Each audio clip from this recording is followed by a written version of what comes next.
आज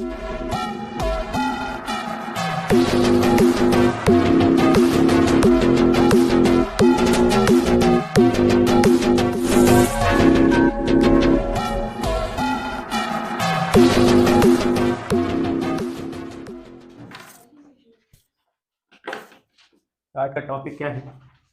आज का टॉपिक है फिजिक्स का, जो अपन लोग फिजिक्स भौतिक पढ़ रहे हैं, इसका टेक्नोलॉजी और सोसाइटी में क्या संबंध है। ठीक है ना, भौतिकी का प्रौद्योगिकी और समाज से क्या लेना देना या क्या संबंध। ठीक है ना, क्लियर हो गया? तो चल पहले तो ये बताओ कि फिजिक्स क्या है। फिजिक्स के बारे में तो पढ़ चुके हो, फिजिक्स क्या है जरा इसके बारे में बताओ थोड़ा सा, कि फिजिक्स यानी भौतिकी क्या है।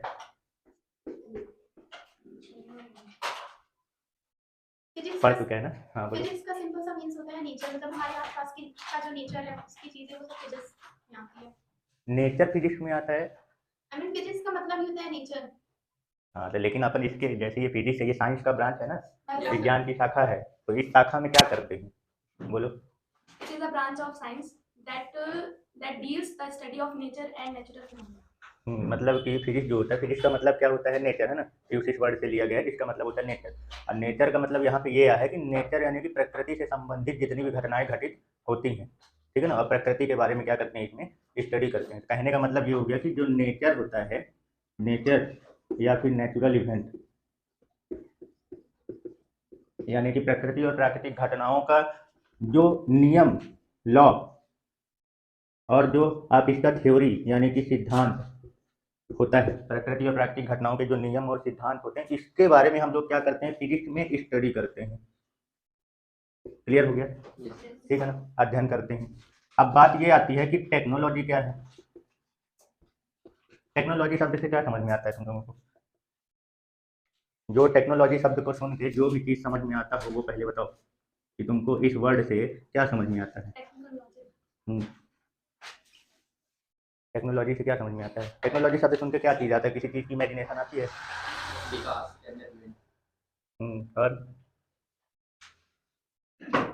और कुछ?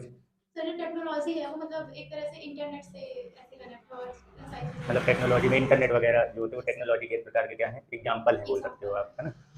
और कुछ जिसमें लॉजिक लगता हो, या इसे थोड़ी लॉजिक लगता हो कि किस चीज़ का लॉजिक क्या है। टेक्नोलॉजी शब्द से तुमको उधर वो वाला सिस्टम हटाओ, पहले बोल रहा हूँ कि अपने से टेक्नोलॉजी वर्ड से तुमको क्या समझ में आता है ये बताओ पहले। हाँ हाँ बिल्कुल सही है भाई, टेक्नोलॉजी मतलब टेक्निकल चीज़ें हैं, मतलब यही सब चीज़ें। टेक्नोलॉजी वर्ड आ जाए तो क्या सोचोगे? मोबाइल हो गया, मशीन हो गया, बड़े बड़े मशीन हो गए, जितनी भी चीज़ें आज अपन लोग इंस्ट्रूमेंट हमारे सामने जितने भी बढ़िया टेक्निकल वाले हैं वो सब कुछ वो उसी सबको अपन टेक्नोलॉजी के एग्जाम्पल में लेते हैं, है ना। मशीनें वगैरह हो गई, ठीक है, वो सब किस में आती हैं? टेक्नोलॉजी। तो टेक्निकल चीज़ें हैं वो। तो ये जो टेक्नोलॉजी वर्ड ये है, इसको बोलते हैं प्रौद्योगिकी। मतलब ये है कि इसमें क्या करते हैं हम, जो फिजिक्स है, तो फिजिक्स के ब्रांच में क्या करते हैं अपन, फिजिक्स के जो नियम होते हैं और जो थ्योरी यानी सिद्धांत होते हैं उनका हम लोग क्या करते हैं, स्टडी करते हैं। क्या करते हैं? स्टडी। लेकिन प्रौद्योगिकी में यानी टेक्नोलॉजी में हम लोग इसके नियम और सिद्धांत को क्या करते हैं, अप्लाई करते हैं। क्या करते हैं? अप्लाई। मतलब टेक्नोलॉजी में इन्हीं नियम को अपन लोग लगा के और नए नए प्रकार के उपकरण, मशीन वगैरह क्या करते हैं, बनाते हैं। जो मशीन वगैरह जितनी भी चीज़ें अपन लोग टेक्निकल चीज़ें, जितनी भी डिवाइस हैं, टेक्निकल डिवाइस, उनको अपन लोग जब बनाते हैं तो उसका कोई ना कोई तो पर्पस होता होगा ना उसको बनाने का। ऐसे थोड़ी बना देंगे, जिसकी जहाँ जैसी ज़रूरत होगी उस हिसाब से वो उपकरण क्या करेंगे, वो बनाएंगे। अब उस उपकरण को बनाने के लिए कौन सा लॉजिक लगेगा, कहाँ से, मतलब किस सिद्धांत से, किस बेस पर वो क्या करेंगे, उसको बनाएंगे। तो उनको जो बेस मिलेगा वो कहाँ से मिलेगा, यहाँ।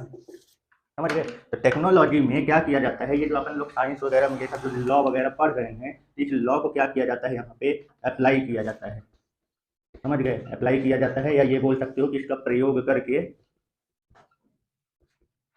उपकरण वगैरह क्या करते हैं, उपकरण मतलब समझ गए ना, इंस्ट्रूमेंट वगैरह क्या करते हैं, बनाते हैं। आई बात समझ में?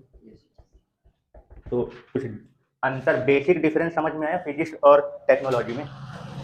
फिजिक्स में अपन नेचुरल इवेंट और नेचर के लॉ को यानी कि नियम और थ्योरी यानी सिद्धांत को पढ़ते हैं, और टेक्नोलॉजी में हम लोग क्या करते हैं, उसके नियम और लॉ को क्या करते हैं, अप्लाई करते हैं, और अप्लाई करके प्रयोग करके उसके सिद्धांत को और क्या करते हैं, जहां जैसा जरूरत होता है उस हिसाब से अपन लोग वहां पे इंस्ट्रूमेंट यानी उपकरण वगैरह क्या करते हैं, तैयार करते हैं, बनाते हैं।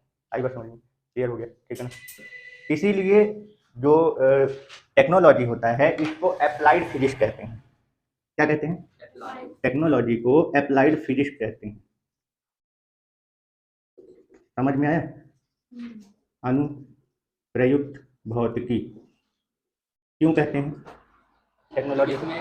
जो फिजिक्स है उसमें हम नेचर के बारे में बात करते हैं, तो उसको हम उसके जो लॉ और थ्योरीज होती हैं उसको इसमें अप्लाई करते हैं। इसलिए टेक्नोलॉजी को क्या बोलते हैं? Applied physics. क्लियर हो गया? इसका समाज में क्या, इसका मतलब जो टेक्नोलॉजी वगैरह जो हम अपन लोग निर्माण करते हैं, तो फिजिक्स का समाज के साथ कैसा रिलेशन बनता है? समाज में बहुत ही लाभदायक है। क्या लाभदायक? मतलब इसका बहुत ज्यादा यूज किया जाता है। कैसे? जैसे व्हीकल बनाने में, हाँ। और टेम्परेचर नापने में। ये फिजिक्स जो होता है, तुमको समाज में कैसा, मतलब सीधा सीधा समाज में किस तरीके से इसका तुम्हें लाभ मिलता है? तो हम जो उपकरण वगैरह तैयार करते हैं, तो वो उपकरण काहे के लिए तैयार करते हैं, ये बताओ। अपने काम को इजी करने के लिए। हाँ, यानी कि हम जितना भी एम ऑफ साइंस पढ़े हो ना, एम ऑफ साइंस क्या था?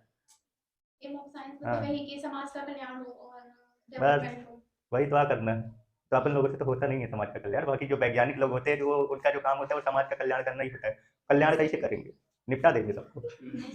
उनका क्या करेंगे, उनको जैसा उनकी देखो क्या होता है कि हमारी जो जिंदगी चल रही होती है, जो लाइफ है दैनिक जीवन में, बहुत सारी जरूरतें होती हैं और बहुत सारे क्या होते हैं, किसी भी काम का अपन लोग जैसे शुरुआत की बात कर रहे हैं, ठीक है ना, जब मान लो कि टेक्नोलॉजी डेवलप नहीं हुई होती है, ठीक है ना, तब जो होता है किसी भी एक काम को करने में बहुत सारी कठिनाइयाँ आती थी और बहुत समय भी लग जाता था उस काम को करने के लिए, क्योंकि अपने पास उस काम को जल्दी से करने के लिए कोई साधन था नहीं। क्या करते थे, फिजिकली ही तो काम करते थे, मतलब अपने द्वारा ही तो पूरा काम किया जाता था। जैसे एग्जांपल समझ लो, जैसे मान लो कि अपन को अभी एक गड्ढा खोदना हो, ठीक है ना, अब मान लो कोई टेक्नोलॉजी डेवलप नहीं है, ठीक है ना, तब उसी गड्ढे को खोदने के लिए अगर एक आदमी लग जाएगा, तो बताओ बड़ा सा गड्ढा खोदने तो कितना समय लगेगा? एग्जाम्पल कुआं का ले लो, वेल का। पहले क्या करते थे, कुआं खोदते थे तो कितना समय लगता था उसको बनाने के लिए। लेकिन अब जैसे खुदाई करने वाली जो जमीन आ गई, वो जमीन बोल रहे हैं, मशीन आ गई है, तो अब उसकी मदद से कितना जल्दी ये काम हो जाता है। तो ये क्या हुआ, जो मशीन तैयार किया गया है, तो ये क्या किया गया, हमारे काम को सरल बनाने के लिए, हमारी मेहनत को बचाने के लिए, समय को बचाने के लिए ही तो क्या करते हैं, ये सारी चीज़ें बनती हैं। तो सीधा सीधा सा ये है कि अपन लोग जो फिजिक्स के नियम लगा के जिस भी टेक्नोलॉजी इंस्ट्रूमेंट का तैयार करते हैं, तो वो क्या होता है, समाज के कल्याण के लिए ही होता है, कि उनके काम को सरल बनाने के लिए और उनके समय को बचाने के लिए ही ये सारी चीज़ें क्या है, की जाती है। आई बात समझ में? क्या इतने में ही बस सीमित है क्या? मतलब कि जो समाज हो गया, टेक्नोलॉजी जैसे फिजिक्स जो हो गई, तो फिजिक्स से जो अपन टेक्निकल चीज़ें क्या करते हैं, बनाते हैं, जिसका सोसाइटी में क्या यूज होता है, तो ये अपन क्या करते हैं, सोसाइटी में जितने भी होते हैं, तो उनको आरामदायक यानी सुविधा बनाने के लिए करते हैं। क्या इतना ही बस है, केवल आरामदायक बनाने के लिए है? फिजिक्स के नियम का प्रयोग जो होता है उसका करके और इंस्ट्रूमेंट वगैरह जो बनाते हैं, तो वो केवल सिर्फ और सिर्फ समाज को आरामदायक बनाने के लिए नहीं होता है। अपने जो अपन लोग जो पढ़ रहे होते हैं, ठीक है ना, जैसे किसी चीज़ के बारे में अपन खोज कर रहे हैं, मान लो वैज्ञानिक मान लो किसी चीज़ के बारे में खोज कर रहे हैं, अब वो उस घटना को और भी डीपली तरीके से और विस्तार पूर्वक यानी डिटेल्ड तरीके से क्या करना चाहता है, जानना चाहता है, ठीक है ना, मतलब वो चाहता है कि हम इसके अंदर की और भी बहुत सारी बातों की जानकारी क्या करें, निकालें। लेकिन अब उस जानकारी को प्राप्त करने के लिए उसके पास कोई भी साधन नहीं है। तो अब वो उसके हिसाब से क्या करेगा, जहाँ जैसा ज़रूरत होगा वो उसके हिसाब से अपना इंस्ट्रूमेंट यानी कि उपकरण वगैरह क्या करेगा, बनाएगा, ठीक है ना। यानी कि प्रकृति के नियम को विस्तार पूर्वक और डिटेल से समझने के लिए उसको जैसा जिस तरीके का इंस्ट्रूमेंट जरूरत होगा, उसको भी बनाने के लिए वो क्या करेगा, इसी फिजिक्स के ही नियम का क्या करेगा, प्रयोग करेगा।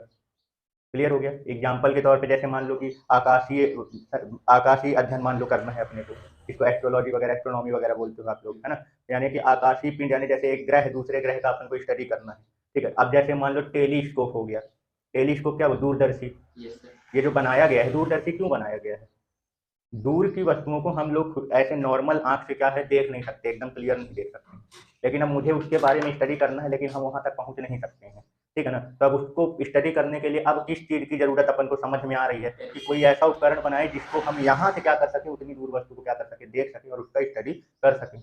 यहाँ से किस चीज़ की जरूरत समझ में आई, टेलीस्कोप की, दूरदर्शी की। तो सिद्धांत वही है, अपने को फिजिक्स के लॉ वगैरह जो घटनाएं हैं उसको अपने को समझना है। अब उसको समझने के लिए हमको जो जैसा जरूरत है, उस जरूरत के हिसाब से उसका उपकरण तैयार करेंगे, और उस उपकरण को तैयार करने के लिए भी फिजिक्स का ही नियम क्या करेंगे, उसमें लगाएंगे। समझ गए? क्लियर हो गया? तो सीधा सीधा सा कनेक्शन समझ में आ रहा है कि जो भी काम हो रहा है सब सोसाइटी के लिए ही हो रहा है। भाई अब वो जो चीज़ें अब वो जानकारी जो निकालेंगे तो वो अपने तक थोड़ी रखेंगे या अपने तक रखेंगे, काहे के लिए? वो सब लोगों तक पहुँचाएँगे और उससे संबंधित जो भी ज़रूरत होगी उसको क्या करेंगे, पूरा करेंगे, ठीक है ना? जो भी घटनाएँ हैं उसकी पूरी जानकारी निकालेंगे। क्लियर हो गया, ठीक है ना? फिजिक्स का अब ये भी समझो कि केवल प्रकृति की घटनाएँ ये वाली नहीं, फिजिक्स जैसे साइंस की बहुत सारी ब्रांच हैं। साइंस के काफ़ी सारे क्या हैं ब्रांच भी, जैसे कि क्या हो गया, जैसे मान लो कि अपन का केमिस्ट्री हो गया, बायोलॉजी हो गया, ठीक है ना? और भी बहुत सारे जितने भी ब्रांच हैं। अब उनके बारे में भी अगर डिटेल से पढ़ना हो, तो एग्जांपल आप समझ लो केमिस्ट्री का ही, सॉरी बायोलॉजी का ही ले लो। जैसे अब आप लोग सेल्स के बारे में पढ़ते हो, ठीक है ना? सेल्स, कोशिकाएँ, तो ये क्या अपन को खुली आँखों से दिख सकती हैं? नहीं दिखती है ना। अब इनके लिए इनके बारे में अगर हमको पढ़ना है, तो हमें कुछ ऐसा उपकरण की ज़रूरत होगी जो इसको क्या कर सके, दिखा सके। तो उसको देखने के लिए किसका निर्माण किया गया? माइक्रोस्कोप, इलेक्ट्रॉन स्कोप, ऐसे। तो ये क्या करते हैं, ये छोटे-छोटे पार्टिकल्स को भी क्या करते हैं, बड़ा करके क्या करते हैं, दिखाते हैं। समझ गए? तो कोई भी ब्रांच तुम उठा लो और उसके संबंधित तुम्हें अगर डीपली जानकारी चाहिए, बहुत गहराई तक का, तो मुझे उससे रिलेटेड और उस काम से रिलेटेड जो है किसी न किसी इंस्ट्रूमेंट की ज़रूरत पड़ेगी। और उस इंस्ट्रूमेंट को बनाने के लिए तुमको किसके पास आना पड़ेगा? फिजिक्स के पास ही आना पड़ेगा। यानी फिजिक्स के ही नियम उसमें क्या करने पड़ेंगे, अप्लाई करने पड़ेंगे। आई बात समझ में? यानी कोई भी काम हो, कोई भी वर्क हो, जिसके लिए आपको उस वर्क को इंस्ट्रूमेंट उस वर्क को करने के लिए किसी भी इंस्ट्रूमेंट की अगर आपको ज़रूरत है, ठीक है ना? यानी कि कहने का मतलब ये है कि आपको उससे रिलेटेड कोई भी टेक्निकल चीज़ों का निर्माण करना हो, तो आपको कहाँ आना पड़ेगा? Yes. फिजिक्स में। यानी कि उसी के नियम का क्या करना पड़ेगा, उपयोग करना पड़ेगा। क्लियर हो गया? Yes. ठीक है। तो ये है फिजिक्स का सोसाइटी के साथ संबंध और टेक्नोलॉजी के साथ। क्लियर? तो चलो भाई कुछ एग्जांपल्स वगैरह बताओ कि कौन सी टेक्नोलॉजी को बनाने के लिए कौन सा फिजिक्स का नियम लगा है और उसका समाज में कैसा। इलेक्ट्रिक बल्ब को बनाने के लिए हम्म, हीटिंग इफेक्ट ऑफ जूल का प्रयोग किया। ऐसा है। चल इधर फिजिक्स लॉ लेते हैं, ठीक है ना? इसमें देखते हैं कौन सी टेक्नोलॉजी का निर्माण किया गया है और उसका सोसाइटी में क्या उपयोग है? क्या उपयोग, ठीक है ना? चलो तो जैसे मान लो कि हम बात करते हैं कैसे टेक्नोलॉजी के बल्ब की बात कर लेते हैं, ठीक है ना? क्लियर? अब ये बताओ, सबसे पहले तो ये ध्यान देना चाहिए, सबसे पहले अपने को कोई भी इंस्ट्रूमेंट अगर तैयार होता है तो पहले उसका जो ज़रूरत होती है पहले वो आती है। किसी भी उपकरण को बनाने से पहले उस उपकरण की ज़रूरत जो होती है पहले वो तैयार होती है। उसके बाद उसका क्या करते हैं, टेक्नोलॉजी वगैरह सोचते हैं, फिर उसमें उस टेक्नोलॉजी को बनाने के लिए कौन सा नियम अपन उसमें प्रयोग करेंगे वो आता है। इधर से इधर नहीं आता है कोई चीज़, इधर से ऐसे आता है। ठीक है, क्लियर हो गया? तो जैसे मान लो कि जैसे अपने सोसाइटी में देखो, पहले जब बिजली उजली जब नहीं थी, ठीक है ना, तो पहले जैसे ही सूरज ढल जाता तो उसके बाद क्या होता है, अंधेरा कायम हो जाता है। शक्तिमान देख रहे हो, अंधेरा गायब है, ठीक है। इसी को मिटाने के लिए शक्तिमान आए और उन्होंने कौन सा टेक्नोलॉजी सोचा कि क्या क्या इस चीज़ को दूर करने के लिए क्या बनाया जाए, बल्ब बनाया जाए। ठीक है, यानी कि कहने का मतलब ये है कि समाज में अपने को क्या करना है, सोसाइटी को क्या देना है, उजाला, ठीक है ना, प्रकाश। यानी कहने का मतलब ये है कि अंधेरा क्या करना है, अपने को हटाना है, दूर करना है। जब तक सूरज अपने साथ है तब तक कोई कुछ नहीं बिगाड़ सकता, लेकिन जब वो चला जाएगा तो तब तो बहुत सारे चोर वगैरह सब फायदा उठा सकते हैं। ठीक है ना, तो अंधेरे को दूर करने के लिए किस चीज़ का निर्माण किया गया, बल्ब का निर्माण किया गया। ठीक है ना, ये टेक्नोलॉजी का मतलब किस टेक्नोलॉजी की जरूरत समझ में आई।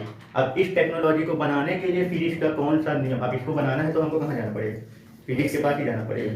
तो अब इसको बनाने के लिए किस फिजिक्स का नियम लगा है, हीटिंग इफेक्ट ऑफ जूल या करंट भी बोल सकते हो, हीट इफेक्ट ऑफ, पढ़े हो ना, heating effect of electric current, ठीक है ना। तो इसका यूज करते हैं इसमें। क्या है जरा थोड़ा सा बताओ, heating effect of electric current. इसमें हीट की मदद से, इसमें सिर्फ यही बस नहीं है, ओम्स लॉ भी है। मतलब कोई भी एक है तो उसमें केवल एक नियम नहीं, उसके काफी सारे उसमें रहते हैं। बेसिक चीज जो सबसे मेन इंपॉर्टेंट है ना, heating effect of electric current मतलब विद्युत धारा का ऊष्मीय प्रभाव। शॉर्ट फॉर्म में बोला जाए तो जो एनर्जी रिलीज होती है, वेस्ट होती है, तो उसमें या तो ब्राइटनेस से, मतलब उजाले से, या फिर वो हीट हाँ और साउंड से निकल जाती है। बल्ब में क्या होता है, एक अपने पास जो फिलामेंट होता है ना, पुरानी बात करें, अब तो काफी इसमें भी काफी टेक्नोलॉजी डेवलप हो गई है, तो एलईडी वाली चीजें यूज होती है, ठीक है ना। तो वो तो काफी डीपली हो गई है, शुरुआत की बात कर रहा हूँ, ठीक है ना। तो इसमें क्या है, एक रेजिस्टेंस वायर लगा होता है। क्या लगा होता है, रेजिस्टेंस वायर होता है। रेजिस्टेंस वायर मतलब प्रतिरोधक तार, मतलब ऐसा तार जिसमें रेजिस्टेंस बहुत ज्यादा है और उसमें से आप करंट को क्या करोगे, फ्लो करोगे, तो उसको उस रेजिस्टेंस को झेलते हुए आगे बढ़ना है। तो जब आप किसी परिपथ में रेजिस्टेंस बहुत ज़्यादा होता है और उसमें करंट फ्लो करते हो, तो उस करंट की एनर्जी क्या होने लगती है, लॉस होने लगती है।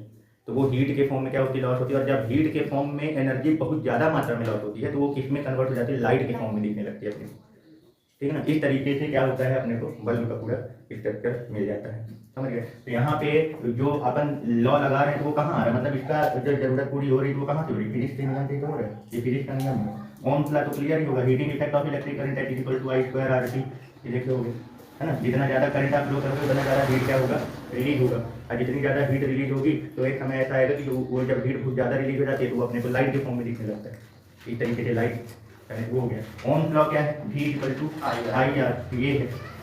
अब वो भी है, जहाँ पे करंट का अगर बढ़ाना है तो पोटेंशियल डिफरेंस क्या करना पड़ेगा, बढ़ाना पड़ेगा, है ना। तो इसमें ये भी कॉन्सेप्ट है, ठीक है। तो इस तरीके से बल्ब का निर्माण जो है वो फिजिक्स के नियम को लगाते हुए किया गया। और समाज, मेन काम तो इसको समाज के लिए ही यूज में लाना है। तो समाज में जो अंधेरा है उसको क्या करना है, दूर करना है। आई बात, चलो भाई, और कुछ समाज का कल्याण करो, बताओ। और कोई कल्याणकारी चीज बता सकते हो समाज की, कोई ऐसी। अरे सबसे बढ़िया एस्ट्रोनॉमी। एस्ट्रोनॉमी समझाओ थोड़ा, एस्ट्रोनॉमी मतलब रॉकेट कैसे बना, अंतरिक्ष में जाने के लिए या क्या बताओगे। मतलब वहाँ की चीज़ें स्टडी करने के लिए।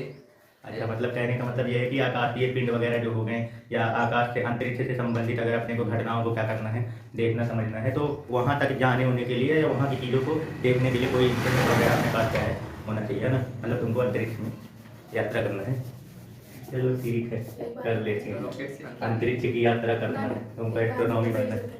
तो बताओ इससे संबंधित कौन सा टेक्नोलॉजी तुमको जरूरत पड़ेगी, क्या की रॉकेट रॉकेट की जरूरत पड़ेगी, काहे के लिए, क्या करोगे अंतरिक्ष रॉकेट, में जाने के लिए। अंतरिक्ष में जाने के लिए। मिसाइल वगैरह, हाँ, है ना। मतलब जैसे जो सैटेलाइट हो गए, सैटेलाइट यानी उपग्रह हो गए, है ना, उसको अपन को क्या करना है, मान लो वहाँ अंतरिक्ष में क्या करना है, लॉन्च करना है, वहाँ पे पहुँचाना है, ठीक है ना। तो उनको जाने की जो अपने पास रॉकेट हो गए, ठीक है ना, इसकी जरूरत पड़ेगी। रॉकेट हो गया, सैटेलाइट हो गए, है ना, सैटेलाइट वगैरह, रॉकेट हो गया, सैटेलाइट हो गया, इनकी जरूरत पड़ेगी। इनको वहाँ तक पहुँचाने का मेन कारण है कि अपने को इसे का क्या करना है, वहाँ तक पहुँचाना है, ठीक है ना। कहने का मतलब ये है कि इनको लॉन्च करना है। तो बताओ भाई, इसको वहाँ पहुँचाने के लिए, लॉन्च करने के लिए कौन से नियम का यूज किया गया है, कौन सा फिजिक्स का लॉ लगा है। Newton motion law. न्यूटन का जो जितने भी नियम पढ़ते हो ना, हाँ, न्यूटन के लॉ, मोशन से संबंधित, गति से संबंधित, ठीक है ना। Universal law of. हाँ, जितने भी पढ़े हो, फर्स्ट सेकंड थर्ड जितने भी लॉ पढ़े हो न्यूटन के, वो सब इसी में यूज होते हैं, ठीक है ना। अब यहाँ बस नहीं यूज होता, बहुत जगह यूज होता है, लेकिन मेन यहाँ पे जो बात करते हैं कि इसके लॉन्च से रिलेटेड। अच्छा ये बताओ, रॉकेट को जब यहाँ से लॉन्च किया जाता है तो क्या होता है, वहाँ पे फ्यूल जो बर्न होता है, तो फ्यूल बर्न होकर क्या होता है, पीछे निकलता है। उसका प्रेशर नीचे बढ़ता है तो ऊपर जाता है। हाँ, न्यूटन मतलब का action equal to reaction force, मतलब उस फ्यूल इतनी तेजी से बर्न होकर पीछे की ओर निकलता है, तो जिस एक्शन से वो बाहर की ओर निकल रहा होता है उसकी रिएक्शन फोर्स से, यानी उसकी प्रतिक्रिया बल से वो उस रॉकेट को क्या करता है, आगे की ओर बढ़ाता है। तो यहाँ पे कौन सा नियम लगा, न्यूटन का थर्ड लॉ लगा। आई बात समझ में, क्लियर हो गया, ठीक है ना। यानी कि यहाँ पे कौन सा फिजिक्स का लॉ लगा, न्यूटन थर्ड। न्यूटन का लॉ, या जिसको आप ये भी बोल सकते हो यूनिवर्सल ग्रेविटेशनल लॉ भी होता है। यहाँ पे थोड़ा ग्रेविटी का भी कॉन्सेप्ट यूज होता है। भाई अगर अपने को क्या है, रॉकेट को यहाँ से पृथ्वी से बाहर भेजना है तो मुझे उस जो पृथ्वी का ग्रेविटेशनल फोर्स होता है उसको भी तो तोड़ना पड़ेगा। अगर ग्रेविटेशनल फोर्स ज़्यादा रहेगा, वो उसको अपनी तरफ खींच के रखेगा, तो फिर वो थोड़ी तुम उसको वहाँ बाहर नहीं ले जा पाओगे, तो उसे उसको भी तोड़ना पड़ेगा। यानी ग्रेविटेशनल से रिलेटेड भी इसमें कॉन्सेप्ट लगेगा, और जो कि ग्रेविटेशनल वाला भी किसका, न्यूटन का भी है ना। यानी कि यहाँ पे आप ये भी बोल सकते हो universal law of motion. Gravitational law का भी कॉन्सेप्ट यूज होता है, न्यूटन का बोल दिया, ये भी आता है ना। तो हमको दूर करने का, जैसे मान लो कि संदेश वगैरह, पहले पुराने जमाने में जो संदेश वगैरह भेजते थे, अपना इंफॉर्मेशन एक से दूसरी जगह पे पहुँचाना हो, तो क्या करते थे, चुपके चुपके से चिट्ठी से देते थे, पहुँचाते थे ना। चिपके जाते थे। तो अब बताओ क्या करते हैं, इसमें क्या होता था, चिट्ठी वगैरह जो भेजते थे तो उसमें क्या होता था कि समय बहुत ज़्यादा लगता था, इन्फॉर्मेशन बहुत देर से पहुँचती थी। पता चला बताना आज है कि मैं भैया मेरे पास समय बहुत कम है, मैं जल्दी आ जाओ बचा लो, अब 10 दिन बाद पहुँचा लेटर वहाँ जाके, अब 10 दिन बाद देखा, अब उसको वापस आने में बताओ, तो पहले दूरी यात्रा भी करने पहले बैलगाड़ी गाड़ी वगैरह इन सबसे तो 5 दिन लगी, तो कहीं भैया सब भैया अब अपना आए हैं बताइए। यानी कहने का मतलब ये कि अगर अपने को दूर तक क्या करना हो, संदेश वगैरह इंफॉर्मेशन क्या करना हो, पहुंचाना हो, तो पहले तो लेटर चिट्ठी वगैरह यूज करते थे। इस समस्या को दूर करने के लिए किस टेक्नोलॉजी की जरूरत समझ में आती? कंप्यूटर, फोन हो गया और टेलीविजन, रेडियो, ये सब। हाँ, टेलीविजन, जैसे अपन के पास क्या हो गया, फोन हो गया, है ना, और टेलीविजन हो गया, और रेडियो हो गया, इंटरनेट हो गया, इंटरनेट हो गया, टेलीफोन हो गया। ये फोन टेलीफोन है हो गया, टेलीग्राम हो गया। तो हाँ बोल सकते, ये तो मान लो लिखने वाला हो गया है, इसमें भी मतलब इंटरनेट का ही कॉन्सेप्ट हो गया ना। Yes sir. तो ये सारे जो फ़ोन हो गए, टेलीविज़न हो गए, फ़ोन की मदद से क्या कर सकते हैं अपन, तुरंत क्या कर सकते हैं, अपना इन्फॉर्मेशन क्या कर सकते हैं, एक जगह से दूसरी जगह पर क्या कर सकते हैं, पहुंचा सकते हैं, ठीक है ना। टेलीविज़न की अगर बात करें तो टेलीविज़न में क्या है, जान सकते कहीं की भी न्यूज़। घर बैठे बैठे अपन क्या कर सकते हैं, दूसरी जगह का इन्फॉर्मेशन क्या कर सकते हैं, घटनाएं वगैरह क्या कर सकते हैं, अपन देख सकते हैं, है ना। टेलीविज़न में रेडियो हो गया, इंटरनेट हो गया, रेडियो सुनने की बात आती है, या अपन अपने घर पे बैठ के कहीं कभी कोई भी समाचार क्या कर सकते हैं, सुन सकते हैं, ठीक है ना। रेडियो तो बस पूरा पुराना है सुनने वाला, टेलीविज़न रेडियो के बाद का सिस्टम है, तो उसमें सुन बैठ देख सब कुछ कर सकते हो। इंटरनेट की मदद से देखो आज कितना सारी जानकारी अपने को क्या हो गया, इंटरनेट की मदद से पूरे आज हर जगह की, हर क्षेत्र की जानकारी आपको इंटरनेट की मदद से एक ही जगह पे मोबाइल में बैठे बैठे सब चीज़ें क्या जाती हैं, मिल जाती हैं। तो इसकी वजह से कितना अपना समय वगैरह क्या हो चुका है, बच चुका है ना। अब इसमें कौन सा फिजिक्स का नियम लग रहा है, ये सब क्या है, ये जो अपन एक जगह से दूसरी जगह जो अपना संदेश पहुंचा रहे हैं ना, ये संदेश किस फॉर्म में जा रहा है, वेव के फॉर्म में जा रहा है, तरंग के रूप में जा रहा है, ठीक है ना। और ये जो वेव होती है कैसे होती है, इलेक्ट्रोमैग्नेटिक वेव होती है, ठीक है ना। ये जो वेव वगैरह होती हैं और भी वेव होती हैं, तो मेन जो होता है इलेक्ट्रोमैग्नेटिक वेव होती है, विद्युत चुंबकीय तरंगें। यानी कि इसका जो एक जगह से दूसरी जगह पे भेजना है, यानी संचरण करना है, प्रोपेगेशन बोलते हैं, एक जगह से दूसरी जगह भेजने को क्या बोलते हैं, प्रोपेगेशन। तो यानी कि यहाँ पे फिजिक्स का कौन सा कॉन्सेप्ट लग रहा है, इलेक्ट्रोमैग्नेटिक वेव का प्रोपेगेशन वाला, यानी ये फिजिक्स का क्या हो रहा है नियम। यहाँ पे यात्रा की अगर बात करते हैं तो पहले बैलगाड़ी वगैरह ये सब चीज़ें अपन इसमें से पहले वो बैलगाड़ी भी कभी कॉन्सेप्ट नहीं थे, तो पैदल यात्रा करते थे, फिर बैलगाड़ी वगैरह आई तो थोड़ा सा समय बचा, है ना। फिर और धीरे धीरे जब देख रहे हैं कि इतना समय जो बच रहा अभी इतना काफ़ी नहीं है, अभी फिलहाल 10-15 दिन तक लग ही जा रहा है। पहले 10-20 किलोमीटर जाए तो पता नहीं था कितना समय लग जाता है। तो उसको कम करने के लिए अब यहाँ पे अपने पास कैसा किस प्रकार की टेक्नोलॉजी समझ में आ रही है कि हमें किस तरीके की टेक्नोलॉजी का क्या करना चाहिए, निर्माण करना चाहिए। तो अभी जैसे मान लो कि ये मोटरसाइकिल हो गया, ठीक है ना, काफ़ी सारे जितने भी आप वाहन देख रहे हो ये सब काहे के लिए बने हैं, वाहन में मोटरसाइकिल, बस, ट्रेन, हवाई जहाज, सब क्या है, अपना समय बचाने के लिए और एक जगह से दूसरी जगह पे जल्दी से जल्दी पहुंचने के लिए, है ना। तो एक एग्जाम्पल अपन ले लेते हैं, काहे का मान लो एरोप्लेन, मान लो किसी को कहाँ जाना है, अपने यहाँ मना नहीं लग रहा है, दूसरे देश पर यात्रा करेगा है, ठीक है, तो उसको वहाँ जाने के लिए किसकी मतलब जिसको ऊपर से सैर करते हुए जाना है, हवाओं को चीरते हुए निकलना है, तो किसकी जरूरत पड़ेगी, एरोप्लेन की। अब इस एरोप्लेन को बनाने के लिए फिजिक्स का कौन सा नियम लगा हुआ है, बर्नौली, कौन सा लगा है, बर्नौली, ठीक है ना। ये नियम ये सब पूरा सब आगे सब डिटेल से पढ़ोगे सब। कैलकुलेशन की अगर बात करें, मान लो कि हमको बहुत बड़े बड़े गणनाएं करनी है, गणनाएं, कैलकुलेशन, ठीक है ना, मतलब ऐसी चीज़ें जिसका कैलकुलेशन करने में अपने को काफ़ी क्या होता है, टाइम लगता है, या कभी कभी ऐसा हो जाता है कि उस प्रॉब्लम को सॉल्व करना अपने बस की बात नहीं है, ठीक है ना। तो यानी कि जैसे अपने को बड़ी बड़ी प्रॉब्लम सॉल्व करने के लिए, अब ये प्रॉब्लम्स कौन सी वाली हैं, ये थोड़ा डिजिटली प्रॉब्लम्स हैं, ठीक है ना, ऑनलाइन प्रॉब्लम है ये सारी चीज़ें, ठीक है ना, कैलकुलेशन से रिलेटेड आएगा, कैलकुलेशन यानी गणनाओं से संबंधित, ठीक है। तो इसको प्रॉब्लम को दूर करने के लिए आज तुम्हारे पास जो उपकरण है उस हिसाब से कौन सा उपकरण समझ में आ रहा है इस प्रॉब्लम को दूर करने के लिए, कंप्यूटर हो गया, कैलकुलेटर हो गया, कंप्यूटर हो गया, ये सारी चीज़ें है ना। यानी कि इस प्रॉब्लम को सॉल्व करने के लिए कंप्यूटर है ना, इसका निर्माण, ये समझ में आ रहा है कि इसकी ज़रूरत है। अब इसकी ज़रूरत को यानी इस टेक्नोलॉजी को बनाने के लिए किस कॉन्सेप्ट का यूज किया जा रहा है, कौन से फिजिक्स, डिजिटल सर्किट।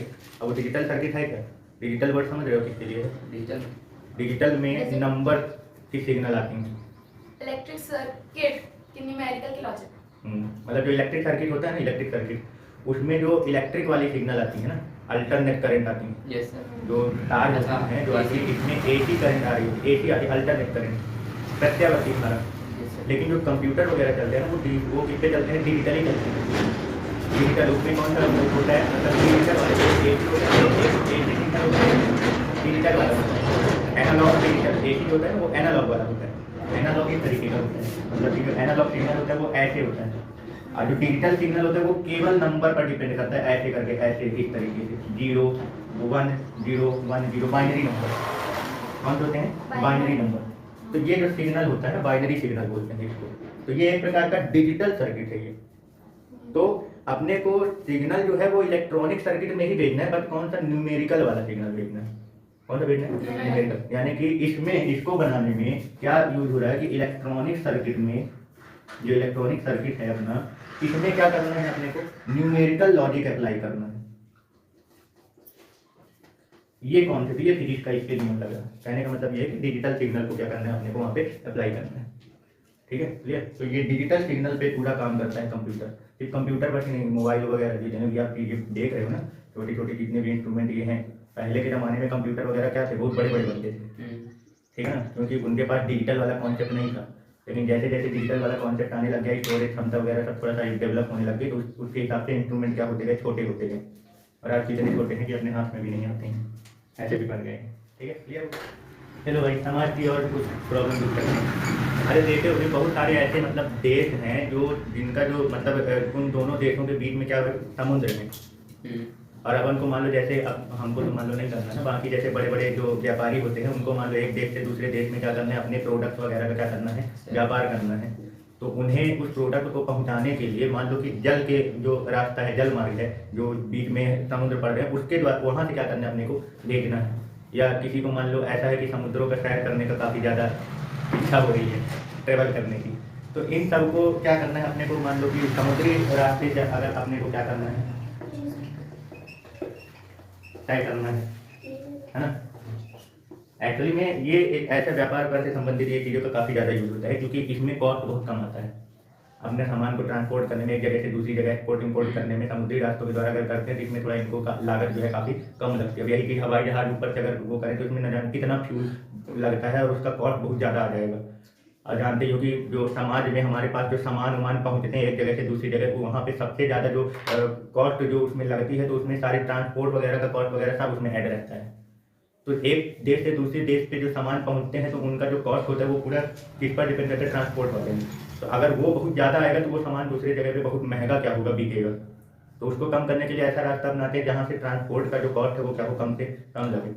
तो ऐसा रास्ता इसमें समुद्री रास्ते के द्वारा जब सामान को एक जगह से दूसरी जगह पहुँचाते हैं तो इसमें ट्रांसपोर्ट का जो कॉस्ट होता है वो काफ़ी कम आता है। मतलब ये भी एक प्रकार का समाज का कल्याण ही कर रहे हैं कि भैया उनको ज़्यादा महंगाई ना झेलनी पड़े हमारे सामान में, और ज़्यादा से ज़्यादा हमारा प्रोडक्ट का बिजनेस क्या हो, बढ़े। ठीक है ना। तो समुद्री रास्तों को अगर अपन को कवर करना है तो इस प्रॉब्लम को दूर करने के लिए कौन सी टेक्नोलॉजी का यूज़ किया जाएगा? सिर्फ समुद्री जहाज, है ना, भेड़ वाला नहीं है, ठीक है, क्लियर हो गया। तो इस टेक्नोलॉजी को बनाने के लिए कौन सा कॉन्सेप्ट यूज किया जा रहा है? फिजिक्स का कौन सा नियम लगेगा? आर्किमिडीज का प्लावकता का नियम, अपथ्रस्ट का। जो देखते हो कि बड़ी बड़ी वस्तुएं जो होती है पानी में जो तैरती हैं, तैरने का जो नियम, जहाज वगैरह, इतने बड़े जहाज जो होते हैं वो डूबते नहीं हैं। तो उसमें कहाँ कौन सा कॉन्सेप्ट लगा हुआ है, सब आगे बढ़ोगे पूरा जब चैप्टर चलेगा तो सब मिलेंगे। अब यहाँ पे अपन थोड़ा सा बात कर रहे हैं कि कौन सा समाज की कौन सी प्रॉब्लम है, उस प्रॉब्लम से संबंधित कौन सी टेक्नोलॉजी की जरूरत है, उस टेक्नोलॉजी को बनाने के लिए कि फिर कहाँ जा रहे हो, फिजिक्स में जा रहे हो, उसमें कौन सा नियम लगा है। तो आर्किमिडीज ने भारी वस्तुओं को पानी में तैरने का नियम दिया हुआ है कि हम किसी भी वस्तु को कैसे पानी में, भारी वस्तुएं, लोहे तक की जैसी वस्तुएं होती हैं वो क्या हो जाती हैं, डूब जाती हैं। तो उनको तैराने के लिए कौन सा कॉन्सेप्ट लगाएं, क्या उसमें टेक्नोलॉजी यूज किया जाए जिससे कि वो जहाज जो है इतना बड़ा वो डूबे ना। तो वो आता है जिसका आर्किमिडीज का आता है, ठीक है ना, आर्किमिडीज सिद्धांत। तो ये उसमें प्लावकता का कॉन्सेप्ट लगता है। मतलब कहने को थोड़ा सा यहाँ पे इसके बारे में बता रहा हूँ। जैसे कोई भी वस्तु होती है ना, तो जब उसको पानी, उसका शेप इस तरीके से तैयार करो कि वो पानी में जब जाता है तो वो उस अपनी जितना हिस्सा उसका पानी में जाएगा उतने हिस्से तो वो पानी क्या कर देगा, हटा देगा अपनी जगह से। जैसे जहाज का इस तरीके का शेप होता है, तो जब वो पानी में उतरता है तो जितना शेप, जितना उसका भाग पानी में जाता है उतने उस जगह का पानी क्या हो जाता है, हट जाता है वहाँ से। अब वो जो पानी हटता है तो जितना पानी हटता है उसी के भार के बराबर का अपथ्रस्ट फोर्स ऊपर की ओर क्या होता है, उसमें जहाज में क्या होता है, लगता है, जिसको हिंदी में प्लावकता बल बोलते हैं। तो वो प्लावन बल जो नीचे से ऊपर की ओर लग रहा होता है, तो वही क्या करता है, इसका वेट और ये फोर्स क्या होता है, बैलेंस हो जाता है, तो वो वहाँ पे क्या हो जाता है, रुक जाता है जहाज, मतलब डूबता नहीं। तो वो शेप इस तरीके का तैयार किया जाता है कि जो नीचे से प्लावकता बल आए वो जहाज का भार क्या कर सके, सह सके, झेल ले उसके के बराबर। तो यानी कि यहाँ पे ये कौन सा कॉन्सेप्ट लग गया, आर्किमिडीज का। मान लो गर्मी का सीजन चल रहा है ना, मान के गर्मी का सीजन चल ही रहा है। अब गर्मी के सीजन में अपने को भैया पानी जो के काफ़ी क्या हो जाते हैं, गर्म हो जाते हैं, ठीक है ना, पीने में बहुत ही ज़बरदस्त मज़ा आता है। लेकिन अपने को मज़े को क्या करना है, थोड़ा दूर करना है, यानी ठंडा पानी चाहिए।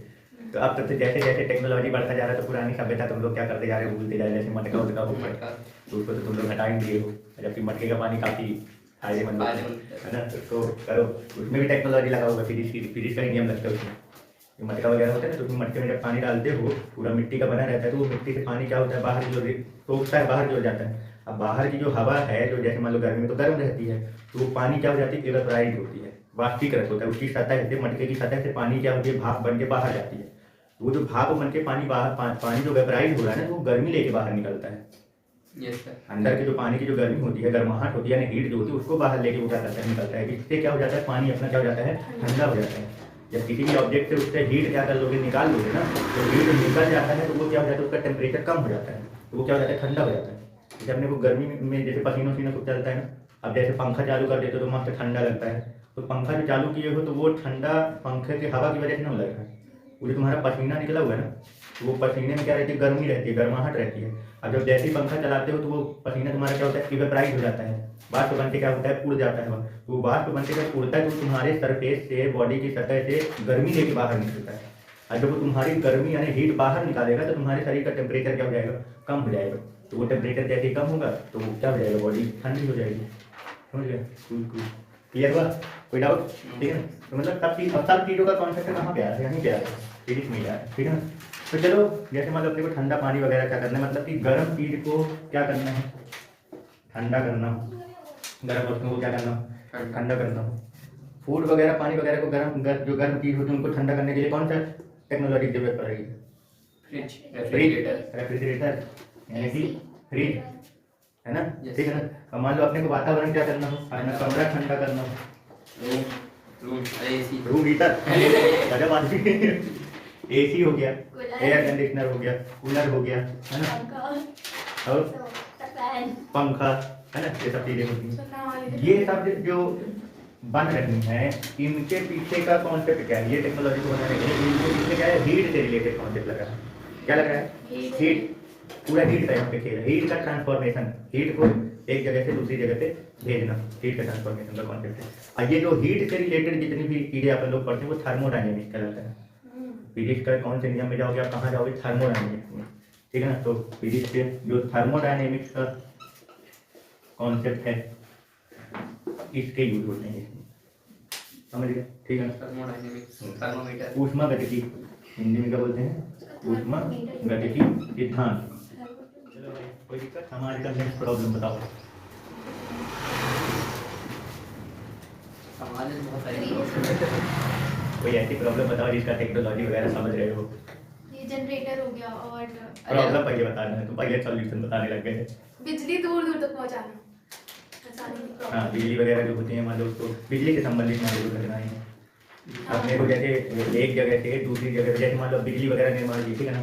अब उसका पावर हाउस में जहाँ पे भी बिजली का निर्माण होता है, पावर हाउस बोलते हैं उसको, तो वहाँ से अपने को अब दूर दूर तक क्या करना है, बिजली पहुंचाना, बिजली को क्या करना है, पहुँचाना है। मतलब बहुत सारे घर हैं, घर घर तक क्या करना है, पहुँचाना है। ठीक है ना। तो पावर हाउस में जब आप क्या करते हो, इलेक्ट्रिसिटी वगैरह बनाते हो, तो वहाँ पे उसका वोल्टेज काफ़ी ज़्यादा रहता है।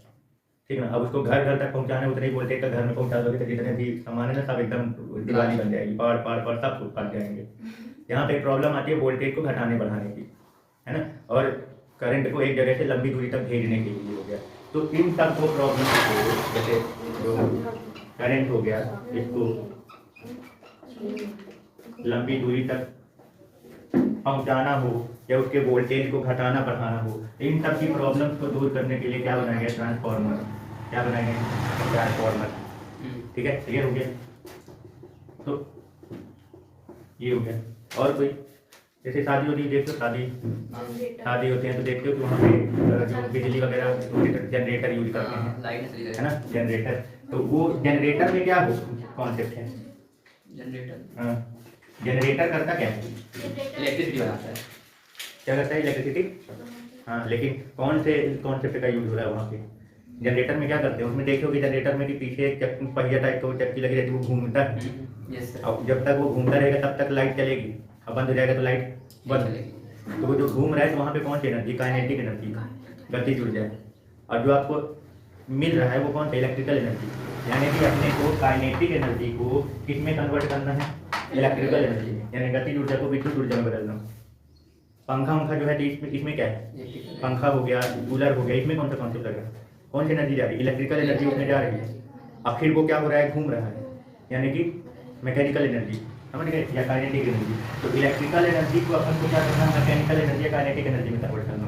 तो इसके लिए आप ये जो मोटर, विद्युत मोटर जो होता है वो यूज करते हैं हम लोग, ठीक है ना। तो ये सारे जो उपकरण यानी ये जो टेक्नोलॉजी जरूरत समझ में आ रही है, इसके हिसाब से इसकी जरूरत पड़ रही है, ये सब किस कॉन्सेप्ट पर इस काम कर रहे हैं? विद्युत चुम्बकीय प्रेरण, इलेक्ट्रोमैग्नेटिक इंडक्शन एक प्रकार की फिजिकल घटना है, ठीक है ना, एक प्रकार की भौतिक घटना है, ठीक है। तो इसमें क्या होता है, कौन सा फिजिकल और लग रहा है, इलेक्ट्रोमैग्नेटिक इंडक्शन। ये EMI वो पैसा भरने वाला EMI नहीं है, ठीक है ना, विद्युत चुम्बकीय प्रेरण की घटना, ठीक है। इसमें मतलब ये है कि विद्युत जो सिग्नल होता है उसको मैग्नेटिक सिग्नल में कन्वर्ट करना है, मैग्नेटिक सिग्नल को इलेक्ट्रिकल सिग्नल में कन्वर्ट करना, वो इंडक्शन के थ्रू यानी कि प्रेरण के द्वारा होता है। वही कॉन्सेप्ट क्या होता है इसमें यूज होता है, ठीक है, क्लियर हो गया।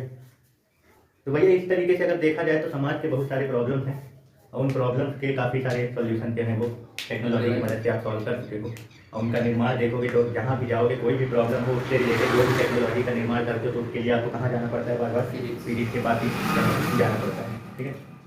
तो देख रहे हो कि सोसाइटी के जितने भी प्रॉब्लम्स हैं, जो भी अपन टेक्नोलॉजी का निर्माण करते हैं उसमें हर जगह पे फिजिक्स का ही नियम क्या हो रहा है, अप्लाई हो रहा है। इसीलिए सारे साइंटिस्ट जितने भी साइंटिस्ट होते हैं, ठीक है ना, वो फिजिक्स को ही बेसिक साइंस मानते हैं, मूलभूत विज्ञान। पढ़े हो, जो बेसिक साइंस होता है वो किसको माना जाता है, फिजिक्स। मूलभूत विज्ञान। क्यों, अब बता सकते हो कि जो वैज्ञानिक होते हैं वो फिजिक्स को बेसिक साइंस क्यों मानते हैं? क्योंकि किसी भी चीज का जरूरत हो उससे संबंधित जो भी इंस्ट्रूमेंट वगैरह तैयार होते हैं वो सब किसकी मदद से तैयार होते हैं। अगर ये ना हो तो बाकी की सारी चीज़ें क्या हो जाएगी, रुक जाएगी, वो आप कर नहीं पाओगे, कर लोगे लेकिन उतना ज़्यादा आप डीपली उसमें इंफॉर्मेशन जो है वो नहीं निकाल पाओगे, क्योंकि किसी ना किसी इंस्ट्रूमेंट की जरूरत तो पड़ेगी उसमें, और उस इंस्ट्रूमेंट को बनाने के लिए तुमको आना इसी के पास पड़ेगा, फिजिक्स के पास ही आना पड़ेगा। इसीलिए जो साइंटिस्ट होते हैं वो हर चीज़ का जो आधार है वो किसको मानते हैं, फिजिक्स। बहुत ठीक है। तो समाज में जितने भी क्षेत्र हैं आज फिजिक्स की मदद से हर क्षेत्र में काफ़ी ज़्यादा डेवलपमेंट देखने को मिल रहा है, ठीक है ना। समाज क्षेत्र का कहने का मतलब ये जैसे शिक्षा का क्षेत्र हो गया, शिक्षा यानी एजुकेशन का हो गया, इसमें भी काफ़ी सारा क्या हो गया, डेवलपमेंट हो चुका है ना। और जैसे कृषि का क्षेत्र हो गया, कृषि यानी कि फार्मिंग, ये हो गया। इंडस्ट्री का मतलब उद्योग का क्षेत्र हो गया, ठीक है ना। मतलब ऐसे करके आप अगर देखोगे तो काफ़ी सारी चीज़ें हैं, बहुत सारे क्षेत्र हैं जिसमें डेवलपमेंट आपको क्या है काफ़ी देखने को मिले। तो जरा बताओ थोड़ा सा कि एजुकेशन के क्षेत्र में कैसे, मतलब कोई ऐसा चीज़ बताओ जिसके निर्माण से उसमें काफ़ी डेवलपमेंट देखने को मिला है।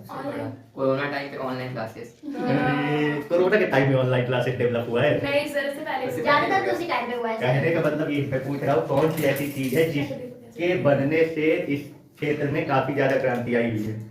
नेक्स्ट इंटरनेट, है ना, इंटरनेट हो गया, ये हो गया, कंप्यूटर हो गया। इससे तो काफ़ी कंप्यूटर की मदद से इस क्षेत्र में एकदम मतलब बहुत खतरनाक चीज़ें से बदलाव हो चुकी है। कंप्यूटर जो होता है, कंप्यूटर की मदद से काफ़ी जैसे बड़े बड़े कैलकुलेशन करना काफ़ी आसान हो गया, तो बड़ी बड़ी प्रॉब्लम्स को सॉल्व करने के लिए अपने पास एक काफ़ी सरल जरिया क्या हो चुका है, मिल चुका है। और इसकी मदद से न जाने कितने प्रकार के सॉफ्टवेयर वगैरह क्या होते हैं बनाए जा चुके हैं, है ना। और उस सॉफ्टवेयर की मदद से कितने बड़े बड़े प्रॉब्लम्स को कितनी आसानी से क्या किया जा चुका है, सॉल्व कर सकते हैं, ठीक है ना। एजुकेशन के क्षेत्र में ये हो गया। कृषि के क्षेत्र में बताओ, ये सब कहाँ है, ये सब फिजिक्स से ही तो क्या किए करते हैं, बनाते हैं, उसी का नियम वगैरह लगा के। कृषि के क्षेत्र में अगर देखा जाए तो इसमें भी काफ़ी इम्प्रूवमेंट देखने को मिल गया। जैसे अभी देखो पहले क्या होता था कि अपन लोग जो खेत वगैरह जोतते थे तो कैसे क्या करते थे, बैल की मदद से क्या करते थे। अब बहुत से लोगों के पास तो बैल भी नहीं होता था, इतना भी अफोर्ड नहीं कर पाते, तो खुद ही क्या करके रख के और उसको पूरा क्या करते थे, जोतते थे पूरा खेत। तो कितना मेहनत लगता था और कितना समय लगता रहा होगा। लेकिन आज अपने पास क्या है, ट्रैक्टर है, जोतने वाली जो मशीन हो गई, मतलब हर चीज़ का जोतने का मशीन आ गया, ठीक है, कटाई करने की मशीन आ गई, बुआई करने की भी मशीन है, हर चीज़ का आपको मतलब फार्मिंग के क्षेत्र में हर चीज़ का आपको मशीन क्या है उपलब्ध हो चुका है। इसकी मदद से आप बहुत ही कम समय में और बहुत ही अच्छे तरीके से क्या कर सकते हो, अपना फार्मिंग क्षेत्र क्या कर सकते हो, डेवलप कर सकते हो। इंडस्ट्री के क्षेत्र की बात करें तो ये तो इन्हीं सब के लिए है। इंडस्ट्री में क्या होता है, मशीन वगैरह जो निर्माण करते हैं या प्रोडक्ट वगैरह बनाते हैं, तो वो सब यही सब चीज़ों को सॉल्व करने के लिए तो इसका भी आता है। मशीनें वगैरह जो होती हैं इंस्ट्रूमेंट वगैरह बनाने में, इंस्ट्रूमेंट तैयार करने में, प्रोडक्ट को बनाने में, मशीन वगैरह जो होती हैं इनको बनाने में, सब कहाँ आता है, इंडस्ट्री में। ये सारी चीज़ें हैं तो ये भी, और ये सब चीज़ें किसकी वजह से हैं, सब फिजिक्स की वजह से ही है। कहने का मतलब ये फिजिक्स नहीं तो कुछ नहीं। ठीक है, क्लियर।